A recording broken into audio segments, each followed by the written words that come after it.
Hello everyone, welcome to Geeker Mag. If you are facing issues while using AirPods, like it's not charging properly, audio is not good, and similar issues, then the best thing you can do is reset AirPods to factory settings.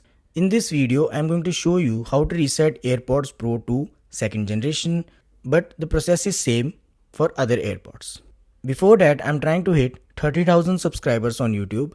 If you find this video useful in any way, don't forget to subscribe the channel as this encourages me in creating more similar videos.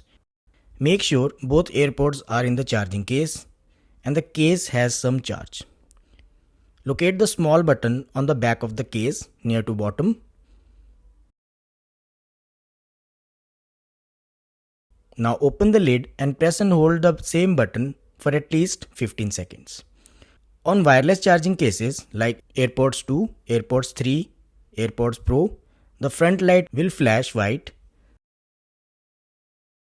then amber with beep. On first generation or non-wireless second generation cases, the internal light between the AirPods will flash white, then amber with beep. After flashing amber, when white light start flashing, this confirms that you have successfully factory reset AirPods. Now reconnect to your device. For that, hold the AirPods near iPhone or iPad, reopen the lid. When this pop-up appears on the screen with connect option, tap on it and follow the on-screen instructions to complete the pairing process. And that's it. I hope this helps in fixing issue related to AirPods. And if you have any query related to this video, then drop it in the comments. Also, if you find this video useful, don't forget to like this video and subscribe the channel. Thanks for watching.